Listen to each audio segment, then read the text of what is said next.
नमस्कार, India verse देख रहे हैं आप। मैं हूं आपके साथ पूजा झा। बुलेटिन की शुरुआत करेंगे बड़ी खबर के साथ। यूएस से आए डेलीगेशन से सीएम योगी ने आज मुलाकात की है। मुलाकात उनकी जारी है। निवेश के साथ एडवांस इंफ्रास्ट्रक्चर के लिए बड़ी सफलता का रास्ता आज साफ हो जाएगा। यूपी में बड़े निवेश का रास्ता बनाएगा यूएस फोरम। बड़ी खबर आपको बता रहे हैं। मुख्यमंत्री योगी के ब्रांड यूपी की धूम मचेगी। अब उत्तर प्रदेश में यूएस से आए डेलीगेशन ने सीएम योगी से मुलाकात कर रहे हैं। ये मुलाकात जारी है। यूएस से आए डेलीगेशन से सीएम योगी की मुलाकात जारी है। निवेश के साथ एडवांस इंफ्रास्ट्रक्चर के लिए ये यूएस फोरम रास्ता बनाएगा।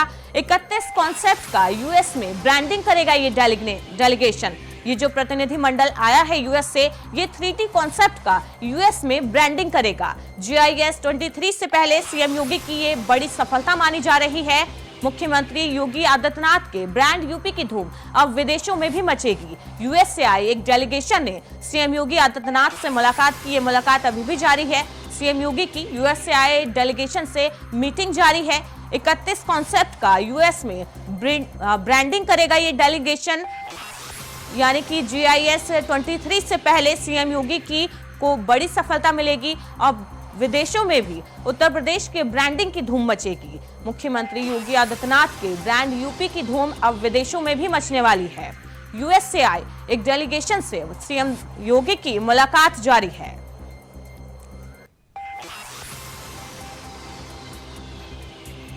बड़ी खबर आपको बता रहे हैं। उत्तर प्रदेश में यूएस से आए एक प्रतिनिधि मंडल की सीएम योगी से मुलाकात जारी है। सीएम आवास पर ये मीटिंग हो रही है, जिसमें योगी आदित्यनाथ शामिल हैं और यूएस से आए प्रतिनिधि मंडल से सीएम योगी कई अहम मुद्दों पर चर्चा कर रहे हैं।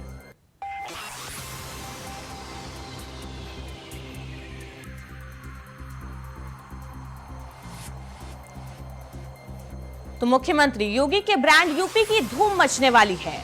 अब विदेशों में भी यूपी के ब्रांड की धूम मचेगी।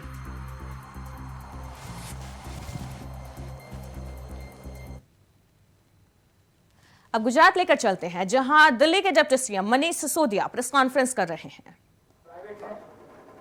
गवर्नमेंट स्कूल भी है, लेकिन गवर्नमेंट स्कूल में कोई पेरेंट अपने बच्चों का भविष्य उज्जवल होता हुआ नहीं देखता। तो आज मैं आपके बीच में रख रहा हूं कि अहमदाबाद, सूरत, वडोदरा, जामनगर, राजकोट, भावनगर, गांधीनगर और जूनागढ़, इन 8 शहरों में हर 4 किलोमीटर पर एक शानदार सरकारी स्कूल ऐसा खड़ा किया जाएगा जो प्राइवेट से भी बेहतर होगा। इन 4 शहरों में कोई भी पेरेंट कहीं भी रह रहा हो, किसी भी कोने में रह रहा हो, उसको अपने घर से 2-3 किलोमीटर के अंदर, क्योंकि 2 स्कूलों के बीच में 4 किलोमीटर से दूरी नहीं होगी, शानदार स्कूल, शानदार सरकारी स्कूल 4 किलोमीटर के अंदर, हर 4 किलोमीटर के अंदर इन 8 शहरों में खड़ा किया जाएगा और वो 1 साल के अंदर खड़ा किया जाएगा। हमने इसका पूरा प्लान बनाया। अब हम हवा में कुछ इस तरह की बात नहीं कर रहे कि बाद में कहीं नहीं, वो तो जुमले।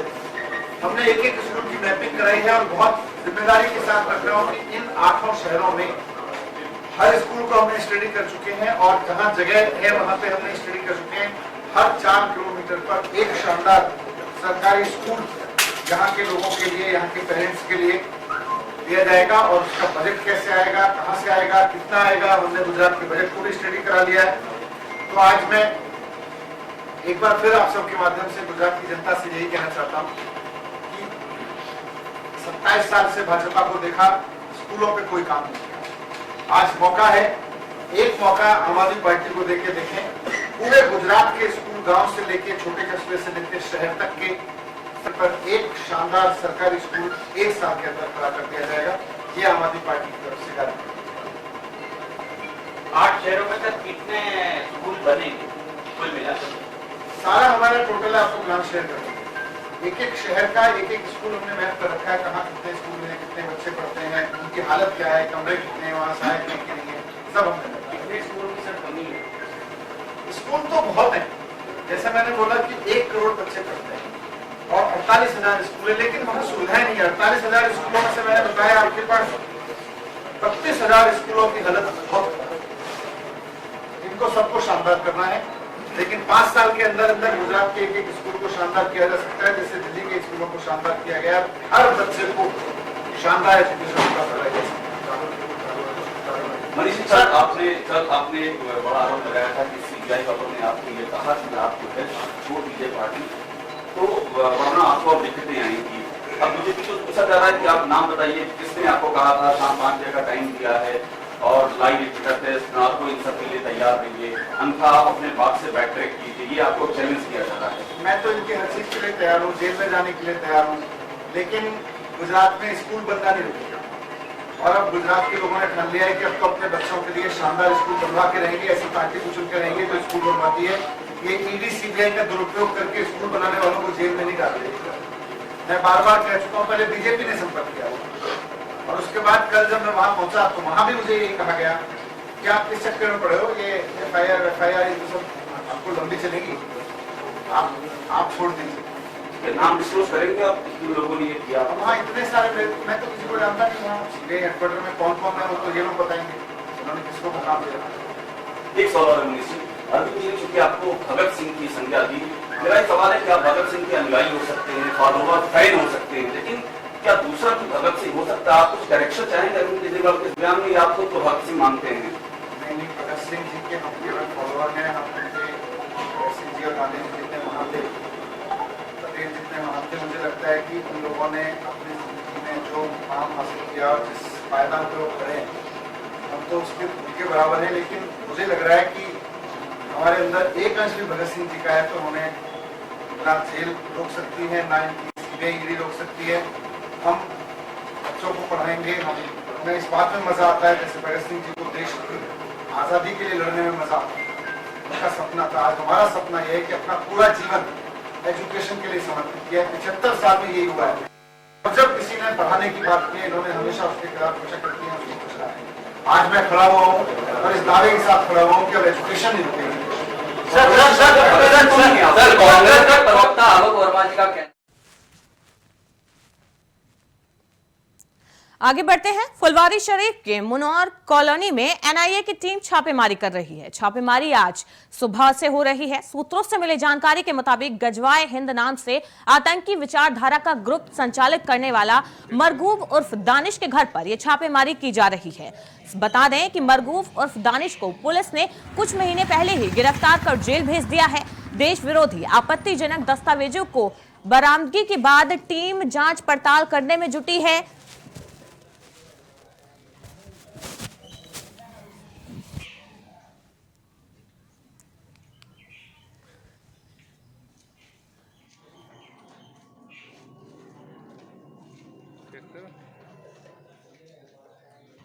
तो खबर सामने आ रही है जहां पर मजबूब उर्फ दानिश के घर पर यह छापेमारी हो रही है।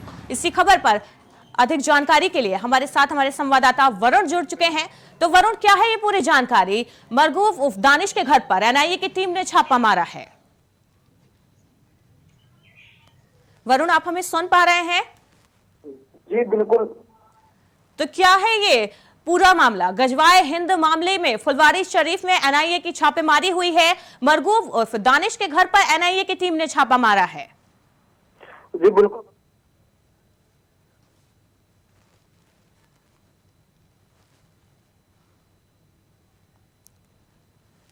तो पटना से एक खबर है जहां पर गजवाए हिंद मामले में फुलवारी शरीफ ने मरगूब उर्फ दानिश के घर पर छापेमारी की है। मरगूब पर एक ग्रुप संचालित करने का आरोप है कि गजवाए हिंद के नाम से वो एक ग्रुप संचालित कर रहा था जिसमें आतंकवादी गतिविधियों की संभावना है, जिसके चलते एनआईए की टीम ने छापेमारी की है।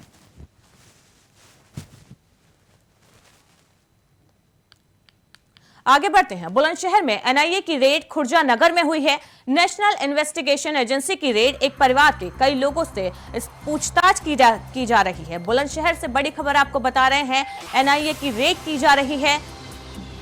सिद्धू मूसेवाला हत्याकांड में खुर्जा में हुए थे हथियार सप्लाई, ऐसी जानकारी सामने आई है। खुर्जा नगर में नेशनल इन्वेस्टिगेशन एजेंसी की रेड की गई है। एक परिवार के कई लोगों से एनआईए की टीम पूछताछ कर रही है। एनआईए की टीम एक ही परिवार के कई लोगों से पूछताछ कर रही है। सिद्धू मूसेवाला हत्याकांड में खुर्जा से हथियार सप्लाई हुए थे, ऐसी जानकारी सामने आई है, जिसके चलते एनआईए की टीम ने छापेमारी की। सुबह 5 बजे से एनआईए की टीम छापेमारी कर रही है। वहीं केदारनाथ से बड़ी खबर सामने आ रही है। खबर केदार घाटी में हेलीकॉप्टर हुआ क्रैश।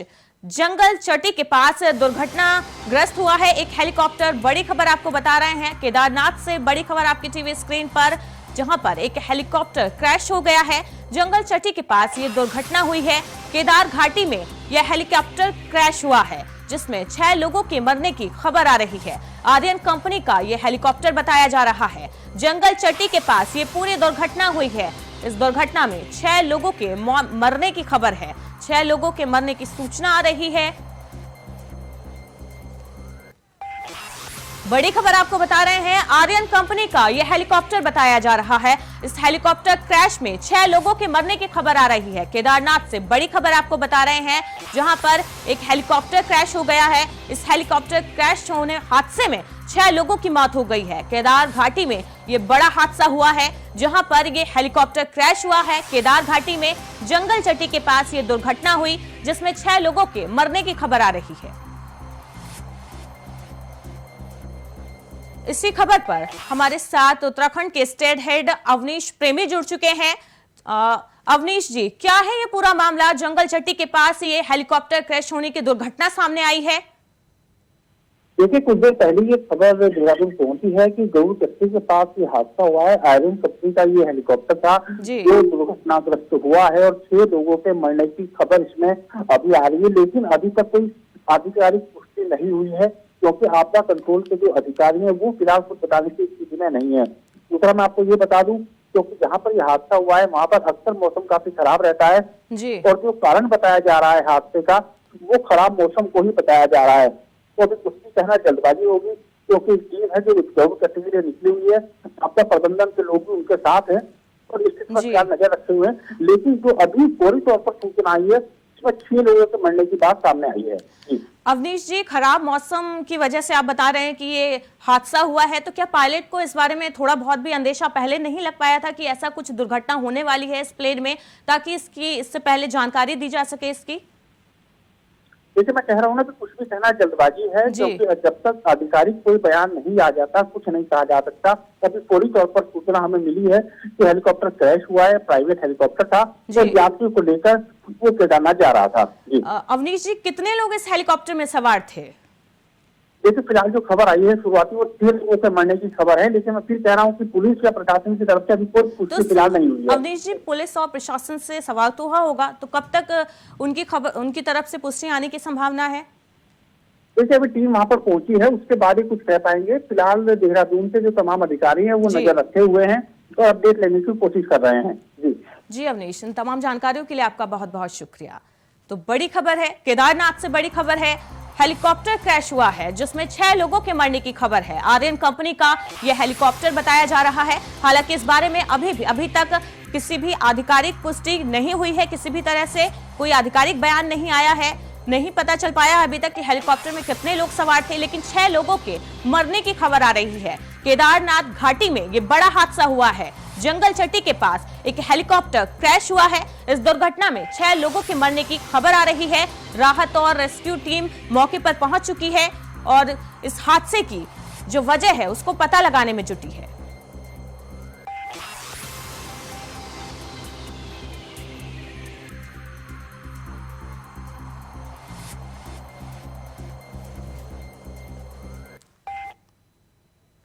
वहीं लखीमपुर खीरी में निघासन दखेरवा स्टेट हाईवे पर जंगली नाथ मंदिर के पास लकड़ी से भरे ट्रैक्टर ट्रॉली और बोलेरो आपस में टकरा गई, जिसकी वजह से बड़ा हादसा हुआ। इस हादसे में 2 लोगों की मौत हो गई मौके पर, 3 अन्य लोग घायल बताए जा रहे हैं। सूचना पाकर मौके पर पहुंची पुलिस ने 3 घायलों को सीएचसी अस्पताल पहुंचाया, जहां पर डॉक्टरों ने 2 लोगों की हालत को गंभीर देखते हुए उन्हें जिला अस्पताल रेफर कर दिया। वहीं पुलिस ने दोनों शवों को कब्जे में लेकर पोस्टमार्टम के लिए भेज दिया है और आगे की जांच पड़ताल में जुट गई है। तो लखीमपुर खीरी से ये बड़ी खबर है, जहां ट्रैक्टर ट्रॉली और एक कार में जोरदार टक्कर हो गई। इस हादसे में 2 लोगों की मौके पर मौत हो गई और 3 लोग घायल बताए जा रहे हैं, जिनको बेहतर उपचार के लिए जिला अस्पताल रेफर किया गया है। फिलहाल पुलिस ने दोनों शवों को कब्जे में लेकर पोस्टमार्टम के लिए भेज दिया और मामले की जांच पड़ताल में जुट गई। हादसे की जो तस्वीरें हैं वो आप टीवी स्क्रीन पर देख सकते हैं कि किस तरह से ये कार पूरी तरह से क्षतिग्रस्त हो गई है। हादसे में 2 लोगों के मरने की खबर है, जिनको जिला अस्पताल में रेफर किया गया है बेहतर उपचार के लिए। फिलहाल पुलिस पूरे मामले की जांच पड़ताल में जुटी है। लखीमपुर खीरी से ये पूरा मामला है।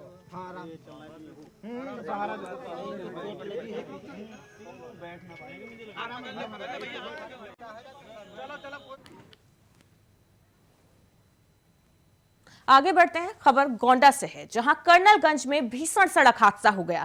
तेज रफ्तार वाहन ने 4 बच्चों को रौंद दिया। ये बच्चे स्कूल जा रहे थे, उसी समय तेज रफ्तार वाहन ने बच्चों को रौंद दिया। बच्चों को बड़ी खबर आपको बता रहे हैं गोंडा से, जहां कर्नलगंज में भीषण सड़क हादसा हो गया, जहां एक कार ने स्कूल जाते हुए बच्चों को सड़क पर रौंद दिया। बताया जा रहा है तेज रफ्तार वाहन ने 4 बच्चों को स्कूल जाते समय सड़क पर रौंद दिया। सभी बच्चे चौरी प्राइमरी स्कूल में पढ़ने वाले थे, वहां पर स्कूल जा रहे थे। मौके पर 3 बच्चों की मौत हो गई, एक बच्चा गंभीर रूप से घायल बताया जा रहा है।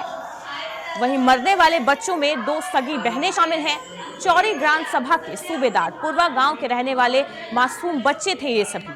गोंडा लखनऊ हाईवे पर यह दर्दनाक हादसा हुआ है।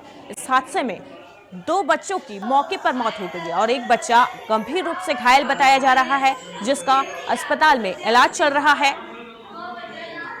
तो गोंडा से यह खबर है।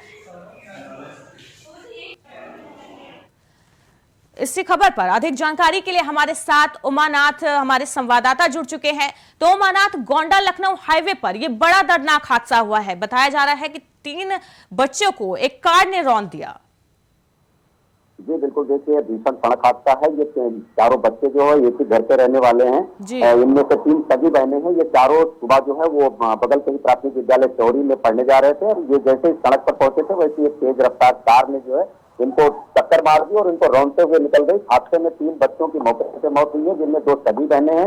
एक बेटी घायल है, जिसका नाम मुस्कान बताया जा रहा है, 14 साल की है। उसका इलाज जिला अस्पताल में चल रहा है। फिलहाल पुलिस मौके पर पहुंची है और घायल बच्ची को जिला अस्पताल में इलाज के लिए भर्ती कराया। वहीं जो कार चालक है वो भागने में सफल रहा। पुलिस अब उसकी तलाश कर रही है। जी, तो कार चालक भागने में सफल रहा। वहीं बताया जा रहा है कि सीएम योगी ने भी इस मामले में संज्ञान लिया है। तो जो पीड़ित हैं उनके लिए क्या कुछ निर्देश दिए गए हैं और आरोपी को पकड़ने के लिए पुलिस क्या कुछ कर रही है?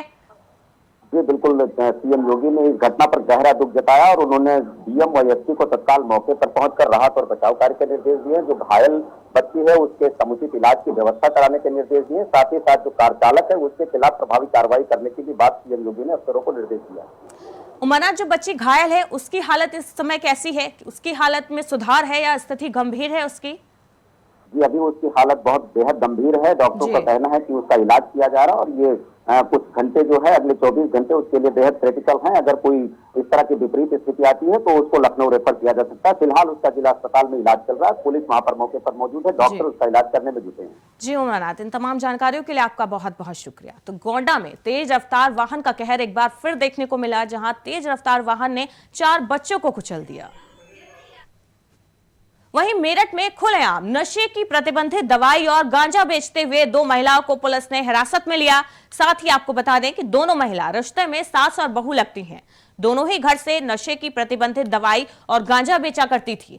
इनको अब हिरासत में लिया है पुलिस ने। सबसे हैरान कर देने वाली बात यह है कि आरोपी महिलाओं के घर से बस चंद कदम की दूरी पर पुलिस चौकी है, लेकिन इसके बावजूद दोनों महिलाओं में इसका बिल्कुल भी डर नहीं था। इतना ही नहीं, पुलिस को भी इसकी कानो कान खबर नहीं थी कि इस तरह की कोई घटना इलाके में संचालित हो रही है। इस नशे के कारोबार की शिकायत कताई मिल के चौकी इंचार्ज से भी की गई थी, मगर शिकायत के बावजूद कोई कार्रवाई नहीं की, जिसके बाद मुखबिर की सूचना पर अब थाना परतापुर के इंचार्ज वीरेंद्र बिसारे ने तुरंत इस पर कार्रवाई करते हुए आरोपी सास और बहू के घर पर दबिश दी और उन दोनों को हिरासत में लिया। इसके अलावा मौके से 300 गांजे की पुड़िया और प्रतिबंधित नशे की गोलियां बरामद की गई है। मेरठ से एक खबर है, जहां पर नशे का सामान बेचने के मामले में 2 महिलाओं को हिरासत में लिया गया है। ये दोनों महिलाएं नशे का अवैध कारोबार कर रही थी, जिसका पुलिस ने आज पर्दाफाश किया है। ये दोनों महिलाएं आपस में सास और बहू लगती थी। इनके घर से कुछ चंद कदम की दूरी पर ही पुलिस चौकी थी, लेकिन बावजूद इसके इन महिलाओं में कोई डर नहीं था। पुलिस का, प्रशासन का बिल्कुल भी खौफ नहीं था और ये खुलेआम अवैध तरीके से नशे का अवैध व्यापार कर रही थी, जिसका आज पुलिस ने पर्दाफाश किया और इन दोनों महिलाओं को हिरासत में ले लिया। पुलिस फिलहाल इन दोनों महिलाओं से पूछताछ कर रही है, आगे की जांच पड़ताल और कार्रवाई में जुटी है। बताया जा रहा है कि ये दोनों महिलाएं रिश्ते में सास और बहू लगती थी और लंबे समय से अवैध नशे का कारोबार कर रही थी। वहीं मौके से पुलिस ने 300 पुड़िया गांजा बरामद किया है। इसके अलावा और भी कई नशे की प्रतिबंधित दवाई भी मौके से बरामद की गई है।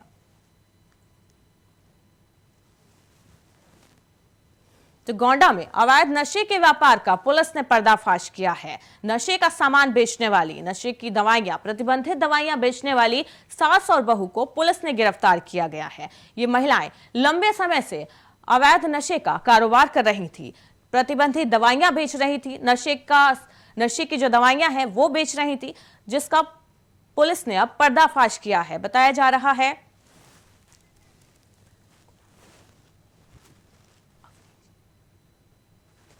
इसी खबर पर अधिक जानकारी के लिए हमारे साथ हमारे संवाददाता अनुज जुड़ चुके हैं। जी अनुज, अवैध नशे के व्यापार का पुलिस ने पर्दाफाश किया है। जी बिल्कुल, आपको बताना चाहूंगा ये मेरठ के थाना परतापुर क्षेत्र का इलाके का मामला है, जहां पर दो महिलाएं नशे का व्यापार करती थी। हालांकि पुलिस को इस बारे में सूचना दी गई थी, जो कि इनके घर से कुछ ही दूरी पे एक चौकी है और वहां पे इस बारे में जानकारी दी कि नशे का व्यापार करते हैं, लेकिन उस वक्त उन्होंने उस पर कार्रवाई नहीं की। तब ये थाने के एसएचओ को इस बात की जानकारी दी तो उन्होंने घेराबंदी करके दबिश दी, तो वहां पे काफी नशीली। अमित, ये दोनों महिलाएं कब से इस अवैध नशे का व्यापार कर रही थी, कब से ये प्रतिबंधित दवाइयां बेच रही थी? देखिए, जो महिला पकड़ी गई है उनका ये आरोप है कि उनका बेटा करता है, थोड़ा ये इसमें सहयोग करते थे, लेकिन ये काफी लंबे समय से इसका उल्लंघन कर रहे थे। और रिश्ते में सास और बहू हैं जो इस काम को करती थी। मौके पे जब इन्हें पास से 300 क्रस की पुष्टि है, नशीली जो प्रतिबंध दवाइयां हैं वो प्राप्त हुई है, इसके लिए इनके पास नार्कोटिक के हिसाब से इन पे मुकदमा दर्ज किया गया है। साथ ही जो उनका बेटा है जो इस काम में शुरू से करता आ रहा था काफी समय से, वो मौके से फरार हो गया, जिसकी तलाश की जा रही है। हालांकि इन दोनों महिलाओं को पर कार्रवाई करते हुए पुलिस ने जेल भेज दिया है। अमित, जानना चाहूंगी कि ये जो प्रतिबंधित दवाइयां महिलाएं बेच रही थी, कि ये इनके पास कैसे मिल, जब ये प्रतिबंधित थी दवाइयां तो इन महिलाओं को कैसे मिलती थी जो ये आगे बेच रही थी?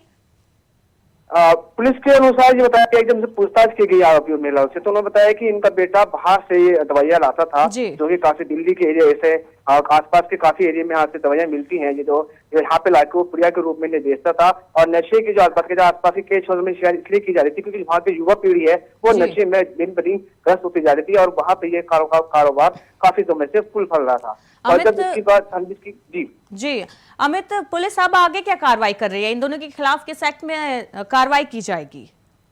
जी बिल्कुल, पता चाहूंगा कि इनके बारे में जो है अभी और जानकारी निकाली जा रही है, क्योंकि ये काफी लंबी चैन है, कहाँ से नशीला पदार्थ लाते थे या स्मैक लाते थे, ये भी जांच की जा रही है। कौन कौन लोग इसमें शामिल हैं, क्योंकि काफी समय से धंधा चल रहा था।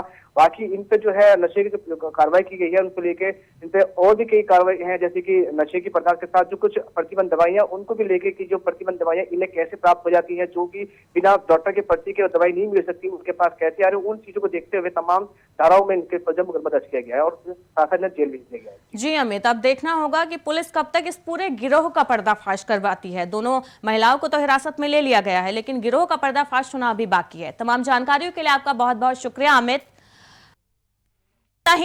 लगातार खबरों के लिए देखते रहिए इंडिया वॉइस।